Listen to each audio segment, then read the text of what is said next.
Orthopaedic surgeon के दृष्टि से बहुत ही महत्वपूर्ण विषय है। दोस्तों, आपने टॉयलेट एक प्रेम कथा जरूर देखा होगा। उसमें किस तरह से नायिका जो है वो अपने ससुराल को छोड़ करके मायके चली जाती है, क्योंकि उसके घर में टॉयलेट नहीं है और उसे बाहर टॉयलेट करने जाना पड़ता था, खेत खलिहान में टॉयलेट करने जाना पड़ता था।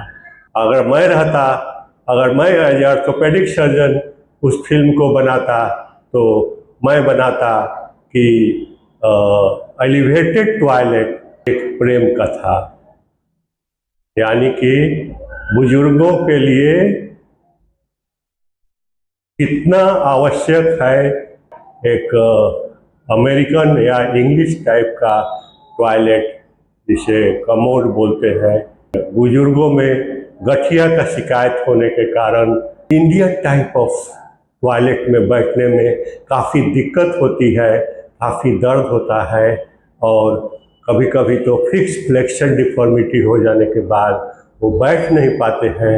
उन्हें खड़े खड़े पैखाना पेशाब करना पड़ता है, टॉयलेट करना पड़ता है। तो अगर मैं होता तो इस फिल्म को बनाता एलिवेटेड टॉयलेट और अमेरिकन टॉयलेट और इंग्लिश टॉयलेट एक प्रेम कथा, जिसमें जो दो बुजुर्गों को पति पत्नी को दिखाता जो अपने बच्चों से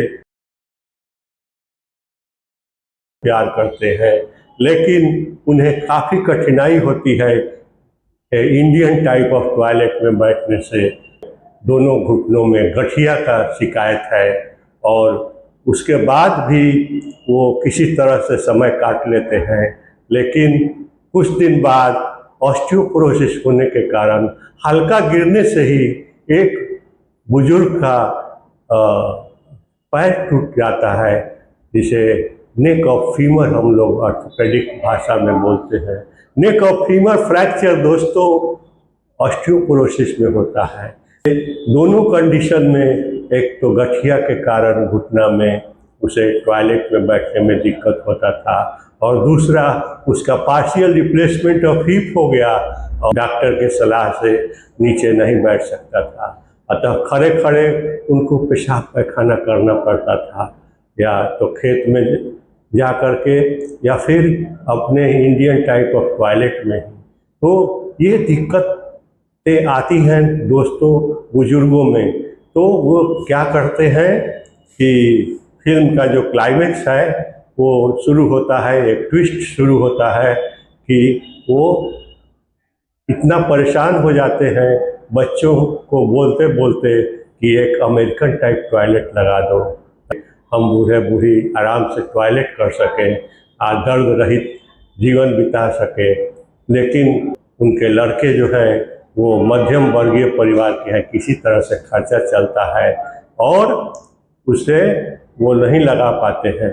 तो फाइनली जो है वो अब बूढ़े बूढ़ी जो हैं और वृद्धा आश्रम में चले जाते हैं, और वृद्धा आश्रम में चूँकि एलिवेटेड टॉयलेट की व्यवस्था है और या इंग्लिश टाइप का या अमेरिकन टाइप का टॉयलेट की व्यवस्था है, अतः आराम से ज़िंदगी बिताने लगते हैं।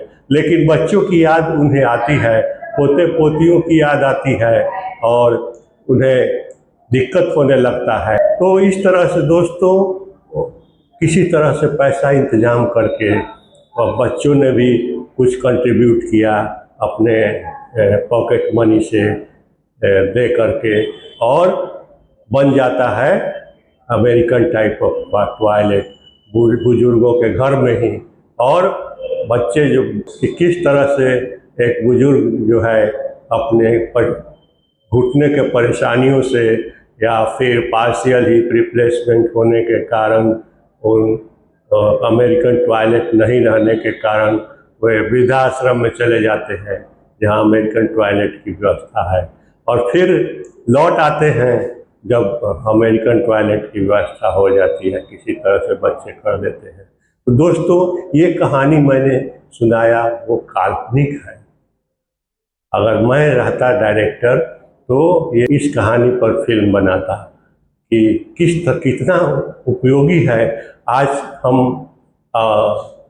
वेस्टर्न कल्चर को अपनाते हैं, जैसे कि वैलेंटाइन डे मनाते हैं जो कि भारतीय संस्कृति के अनुसार नहीं है, और कपड़ा पहनावा जो है हमारा बदलता जा रहा है, वेस्टर्न कल्चर के अनुसार होते जा रहा है और भारतीय कल्चर को हम लोग भूलते जा रहे हैं। तो अगर इस चीज़ को अपना सकते हैं तो एक अच्छी चीज़ को क्यों नहीं अपना सकते हैं। और सरकार से मैं अनुरोध करूंगा कि जो भी गरीबों का घर बना रहा है, तो आज ऑर्थोपेडिक सर्जन मेरा सलाह है कि एलिवेटेड टॉयलेट बनाएं, ताकि ऑस्टियोआर्थराइटिस के पेशेंट जो गरीब मरीज हैं उनको नीचे बैठने से, चुका मुका बैठने से या पालथी मारने से, और जो ऑस्टियोआर्थराइटिस का स्टेज जो है एडवांस स्टेज में जाने लगता है और एक महंगे सर्जरी से बचाव किया जा सकता है। तो दोस्तों, देश का कितना रेवेन्यू जो है वो इस ऑस्टियोआर्थराइटिस के ट्रीटमेंट में जा रहा है, टोटल नी रिप्लेसमेंट करने में जा रहा है। आप अंदाज़ा लगा सकते हैं कि हर चौथा और पांचवा ओपीडी में मरीज आता है वो ऑस्टियोआर्थराइटिस का आता है, और उसमें से 20% जो है एडवांस स्टेज में रहते हैं। जहाँ तक मेरा सर्वे है, एडवांस स्टेज में सर्जरी उसका इलाज है और तो उससे बचाव किया जा सकता है कि एडवांस स्टेज में नहीं जाए। दोस्तों, मैं पिछले वीडियो में बताया हूँ कि किस तरह से जो भारतीय संस्कृति है वो घुटने का ऑस्टियोआर्थराइटिस, घुटने का गठिया को बढ़ावा देता है।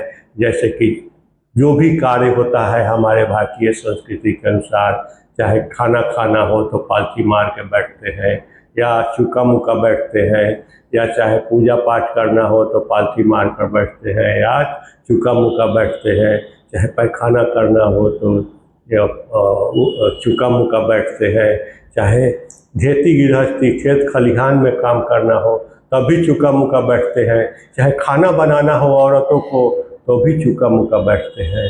तो इस तरह से हमारी संस्कृति ऐसी है कि घुटने पर ज़्यादा जोर पड़ता है, और ज़्यादा जोर पड़ने से ऑस्टियोआर्थराइटिस का केसेस जो है वो घुटने का ऑस्टियोआर्थराइटिस के केसेस ज़्यादा मिलते हैं इंडिया में।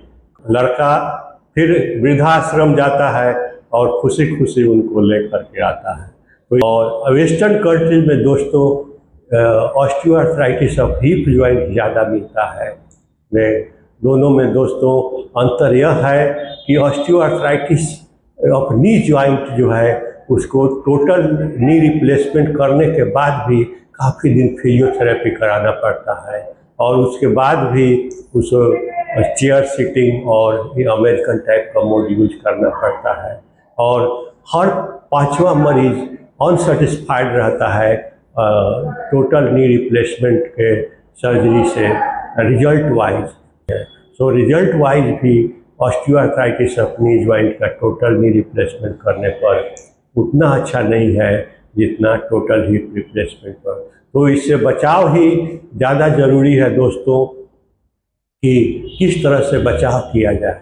तो बचाव करना है तो अपना वेट कंट्रोल करिए, क्योंकि ओवर वेट होने पर ऑस्टियोआर्थराइटिस का केस अर्ली एज में हो जाता है और ज़्यादा हो जाता है, एडवांस स्टेज में भी जा सकता है। और वेट कंट्रोल के साथ ही उसको कम से कम यूज करें, वैसे ओवर यूज नहीं करें। टहलना फिरना तो ज़रूरी है, लेकिन चुका मुका नहीं बैठे, पालथी नहीं मारे, कम से कम मारे, और इंडियन टाइप ऑफ टॉयलेट में नहीं बैठे, क्योंकि उसमें 120 degree flexion of the knee करना पड़ता है, उस पर ज़्यादा जोर पड़ता है और ज़्यादा दर्द महसूस होता है मरीज को। तो और अमेरिकन टाइप का मोड पे बैठने पे 90 डिग्री फ्लेक्शन में ही बैठना पड़ता है, जो कि आसानी से मरीज बैठ सकता है। तो दोस्तों, इस कहानी को, काल्पनिक कहानी को मैंने इसलिए बताया ताकि इसके इम्पोर्टेंस को आप समझ सकें।